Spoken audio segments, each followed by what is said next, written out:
Hi viewers, welcome to our channel. ప్రస్తుతం మనతో పాటు సీనియర్ జర్నలిస్ట్ దాము బాలా సార్ వారితో మాట్లాడదాం. నమస్కారం సార్. నమస్తే సార్, ఆంధ్రప్రదేశ్లో కూడా ఉచిత బస్సు సౌకర్యం కల్పిస్తామని చెప్పేసి ఆ మధ్య చంద్రబాబు నాయుడు గారు హామీ ఇచ్చారు. అయితే ఇప్పుడు రవాణా శాఖ మంత్రి గారు ఉచిత బస్సు ఉండదు అని చెప్పేసి ఒక స్టేట్మెంట్ ఇచ్చినట్టుగా వార్తలు అయితే వస్తున్నాయి. నిజంగా ఆయన స్టేట్మెంట్ ఇచ్చారు. మరి ఉచిత బస్సు సౌకర్యం ఉంటుందా ఉండదా సార్ ఆంధ్రప్రదేశ్లో? ఆంధ్రప్రదేశ్ సంబంధించి పథకాలలో అనేక కన్ఫ్యూజన్స్ ఉన్నాయి. ఇప్పటి వరకు అయితే మనకి పెన్షన్ మాత్రం ఈరోజు అమలైంది.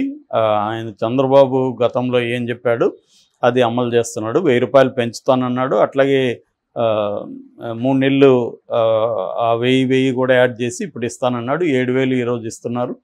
అది ఒక విజయం. రెండవ విజయం ఏంటంటే జగన్ లాగా ఇంటి దగ్గరికే పథకం తీసుకెళ్ళి ఇవ్వడం డబ్బులు అనేవి.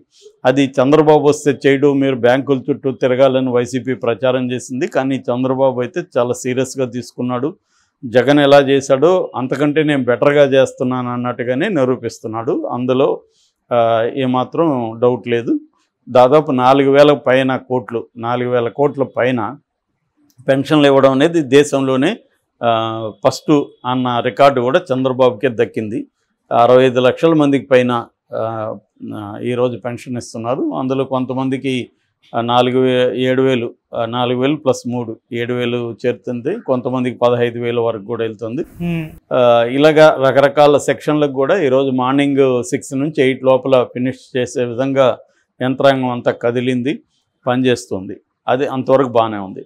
మిగతా సూపర్ 6 పథకాలకు సంబంధించి ఇంపార్టెంట్ పథకం మహిళలకు సంబంధించి ఫ్రీ బస్సు, ఉచిత బస్సు పథకం. దాని మీద ఇప్పటివరకు చంద్రబాబు కానీ, ఇటు లోకేష్ కానీ, పవన్ కళ్యాణ్ కానీ, అంటే ప్రధానమైన నాయకత్వం ఎవరు కూడా నోరు తెరవలేదు. అంటే దాన్ని ఎప్పటి నుంచి అమలు చేస్తామని కానీ, దాని మీద విధి విధానాలు ఏం చేయబోతున్నామని కానీ ఏమీ చర్చకు రాలేదు. మొన్న క్యాబినెట్ మీటింగ్లో కూడా ఏమీ ఈ పథకాలకు సంబంధించి ఏది కూడా చర్చ జరగలేదు. అందువల్ల ఒక పెన్షన్లు మాత్రమే ఇచ్చి చంద్రబాబు మిగతా వాటిని డైల్యూట్ చేస్తాడా, పెన్షన్లు కూడా ఇది ఊరికి అట్టహాసంగా బిల్డప్ చేసి తర్వాత మెల్లగా తీసేస్తారు. ఎందుకంటే ఆల్రెడీ 2500 పథకం ఉంది, దాన్ని పెన్షన్ ఉంటే దీన్ని అప్లైకబుల్ కాదంటున్నారు. అట్లాగే రేషన్ కార్డులు కూడా ఏరివేత కార్యక్రమం మొదలవుతుంది అంటున్నారు. ఎందుకంటే ప్రతిదానికి రేషన్ కార్డు అనేది ఇంపార్టెంట్. సో ఇలాగా మెల్లమెల్లగా చంద్రబాబు డైల్యూట్ చేస్తాడనే విమర్శ అయితే ఉంది. అది ఆయన నిరూపించుకోవాల్సిన అవసరం ఉంది. ఎందుకంటే అది ఆల్రెడీ అప్పులు జగన్ మీద వీళ్ళ విమర్శలు ఏంటి, తెలుగుదేశం వాళ్ళది. జగన్ సంక్షేమ అప్పులు చేసి జనాలకు ఇస్తున్నాడు, దీనివల్ల రాష్ట్రం శ్రీలంక అయిపోతుంది, వెనుజులా అయిపోతుంది అంటూ ప్రచారాన్ని విపరీతంగా చేశారు ఒక దశలో. కానీ అదేమీ అయిపోలే.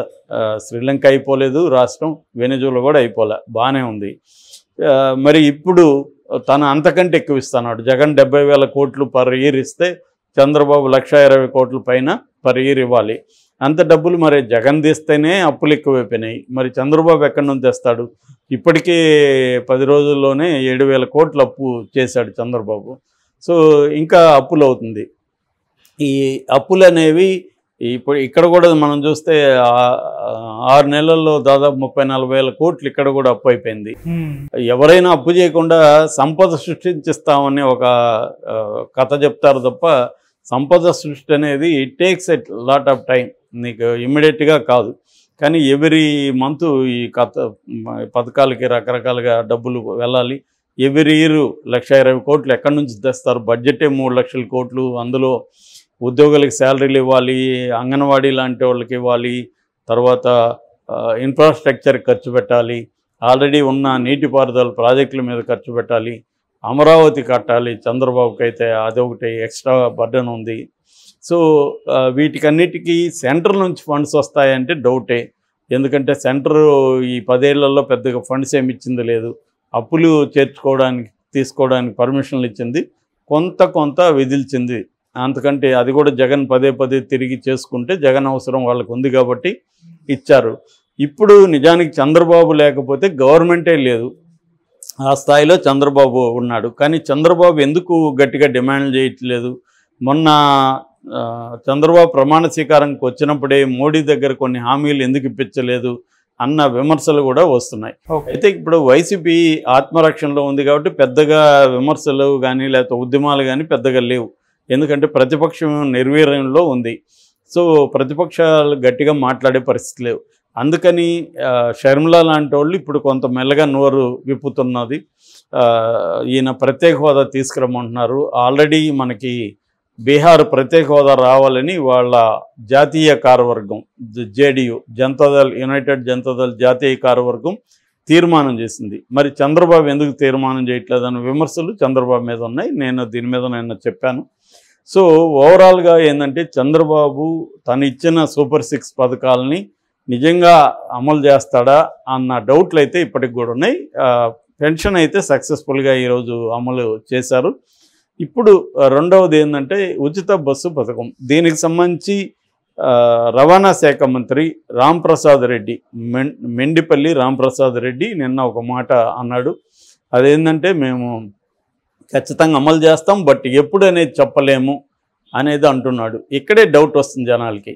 అమలు చేస్తామంటే దానికి ఒక డేటు, ఒక వ్యవహారం ఉండాలి కదా. వీళ్ళు ఇక్కడ కాంగ్రెస్ వాళ్ళు ఇమీడియట్గా అనౌన్స్ చేశారు. దాన్ని స్టడీ చేయడానికి ఎంత టైం పడుతుంది? అదేం పెద్ద ఇది కాదు కదా.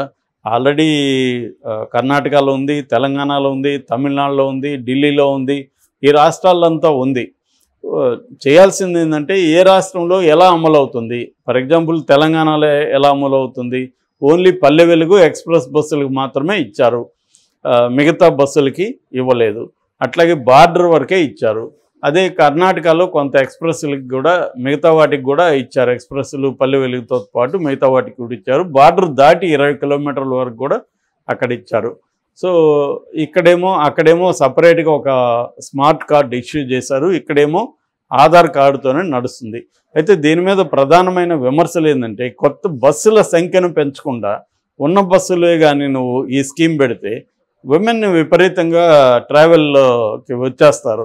రెండవది స్త్రీలు కూడా రెగ్యులర్గా వెళ్ళే ఆఫీసులకో పనులకో రెగ్యులర్గా వెళ్ళే స్త్రీలు ఉంటారు. వాళ్ళు కంఫర్టబుల్గా బస్సులో వెళ్ళి జాబ్ చేసుకోవాలి. అట్ట కాకుండా ఈ కిక్కిరిసి సీట్లు లేకుండా కొట్టుకొని గందరగోళం మీద వాళ్ళు టయానికి వెళ్ళలేరు. ఆఫీసులకి వెళ్ళినా కూడా ఆ రోజు పని చేయలేరు. ఎందుకంటే ఒళ్ళు హోనం అయిపోతుంది వాళ్ళకి.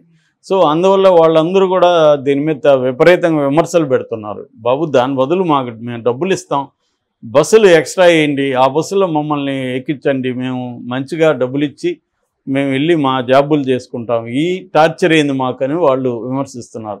ఎందుకంటే ఫ్రీ అనేసరికి పనున్నా లేకపోయినా ఫ్రీనే కదా వెళ్ళొద్దాం సరదాగా అని వెళ్ళి రావడం, ఎక్కడో ఏదో అమ్ముతున్నారంటే వెళ్ళి రావడం, ఇలాగా వాళ్ళు అవసరం ఉన్నా లేకపోయినా జర్నీస్ అనేవి పెరిగాయి. అట్లాగే బంధువుల ఇళ్ళకి వెళ్ళొద్దాంలే ఏముంది అని అవసరం ఉన్నా లేకపోయినా వెళ్ళి రావడం, ఇది పెరిగింది. దీని మీద మనం చాలాసార్లు చెప్పుకున్నాం. జోకులు కూడా వచ్చాయి, మీమ్స్ జోక్స్ వచ్చారనేది ఆ 0 టికెట్స్ ద్వారా లెక్కేసి అంత డబ్బులు ఇవ్వాలి. దాని మీద ఇక్కడ 2500 నుంచి 3000 కోట్లు బర్డెన్ పడుతుంది. అది ఇప్పుడు చంద్రబాబు కూడా అక్కడ బర్డెన్ పడుతుంది. సో ఇవన్నీ ఏంటంటే గెలవడం కోసం ఏవో హామీలు ఇచ్చేసి ఇప్పుడు కర్ణాటకలో అదే జరుగుతుంది. వాళ్ళ హామీలు నెరవేర్చే పరిస్థితి అక్కడ కనబడట్లేదు. సో మరి ఇక్కడ నిజంగా చేస్తారా లేకపోతే ఇలా పోస్ట్పోన్ చేసుకుంటూ ఆపేస్తారా అన్న డౌట్లు అయితే వస్తున్నాయి ఆంధ్రప్రదేశ్లో. Okay sir, thank you so much sir.